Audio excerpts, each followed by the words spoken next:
ओम नमः शिवाय। जय बजरंगबली। आज मंगलवार का दिन है और आज प्रदोष भी है। जब प्रदोष मंगलवार के दिन पड़ता है उसे मंगल प्रदोष या भौम्य प्रदोष कहते हैं। आज के दिन भगवान शिव और माता पार्वती के साथ साथ हनुमान जी की भी पूजा करनी चाहिए, जिससे भगवान भोलेनाथ के साथ बजरंगबली की भी कृपा आप पर बनी रहे। इस व्रत को करने और इसकी कथा सुनने से भगवान शिव प्रसन्न होते हैं तथा सभी मुरादें पूरी करते हैं। इसलिए मंगल प्रदोष व्रत कथा अवश्य ही सुननी तथा दूसरे को सुनानी चाहिए। आज के दिन प्रदोष व्रत कथा सुनना तथा दूसरे को सुनाना बहुत ही फलदायी होता है।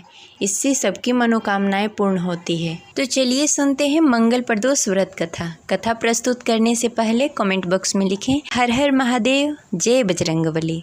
प्राचीन समय की बात है। एक नगर में एक वृद्ध बुढ़िया रहती थी। उसका एक पुत्र था। उस वृद्ध बुढ़िया के हनुमान जी पे गहरी आस्था थी। वह प्रत्येक मंगलवार को नियम पूर्वक व्रत कर हनुमान जी की आराधना किया करती थी। एक बार हनुमान जी ने उसकी श्रद्धा की परीक्षा लेने की सोची। हनुमान जी साधु का वेश धारण करके वृद्धा के घर आए और पुकारने लगे, है कोई हनुमान भक्त जो हमारी इच्छा पूर्ण करे? पुकार सुनकर वृद्धा बाहर आई और बोली, आज्ञा महाराज। साधु का वेश धारण किए हुए हनुमान जी बोले, मैं भूखा हूँ, भोजन करूँगा, तू थोड़ी जमीन लिप दे। वृद्धा बुढ़िया दुविधा में पड़ गई, क्योंकि वह मंगलवार के दिन न ही कोई जमीन लिपती थी और न ही मिट्टी खोदती थी। इसकी वजह से वह दुविधा में पड़ गई कि यह कार्य कैसे करूं। अंततः हाथ जोड़ के बोली, महाराज, लिपने और मिट्टी खोदने के अतिरिक्त आप कोई दूसरी आज्ञा दें, मैं अवश्य करूंगी। साधु रूपी हनुमान जी ने उस बुढ़िया से 3 बार प्रतिज्ञा कराने के पश्चात कहा, तू अपने बेटे को बुला, मैं उसकी पीठ पर आग जलाकर भोजन बनाऊंगा। यह सुनकर वृद्धा घबरा गई, परंतु वह प्रतिज्ञाबद्ध थी। उसने अपने पुत्र को बुलाकर साधु को सौंप दिया। वेशधारी हनुमान जी ने वृद्धा की हाथों से उसके पुत्र के पीठ के बल पिटवाया और उसकी पीठ पर आग जलवाई। आग जलाकर दुखी मन से वृद्धा अपने घर में चली गई। इधर भोजन बनाकर साधु ने वृद्धा को बुलाकर कहा, उसका भोजन बन गया है, तुम अपने पुत्र को पुकारो कि वह भी आकर भोजन कर ले। इस पर वृद्धा बोली, उसका नाम लेकर मुझे और कष्ट न दें। लेकिन जब साधु महाराज नहीं माने तो वृद्धा ने अपने पुत्र को आवाज़ लगाई।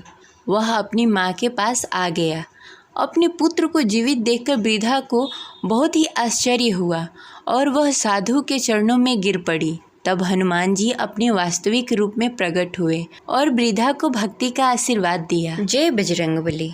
प्रदोष व्रत की हमारे शास्त्रों में बड़ी ही महिमा बताई गई है।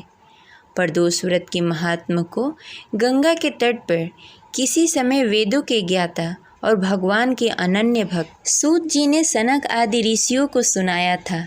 सूत जी ने कहा था कि कलयुग में जब मनुष्य धर्म को छोड़कर अधर्म की ओर अग्रसर होगा, जब हर तरफ अन्याय और अनाचार का बोलबाला होगा और मानव अपने कर्म से विमुख होकर, मानव अपने कर्म से हटकर नीच कर्म से संलग्न होगा, उस समय प्रदोष व्रत ऐसा व्रत होगा जो मानव को शिव की कृपा का पात्र बनाएगा, जिससे मनुष्य नीच गति से मुक्त होकर उच्च गति को प्राप्त होगा। सूत जी ने सनक आदि ऋषियों से यह भी कहा है कि प्रदोष व्रत के करने से मनुष्य के सारे पाप नष्ट हो जाएंगे और पुण्य की प्राप्ति होगी और मनुष्य को मुक्ति प्रदान होगी।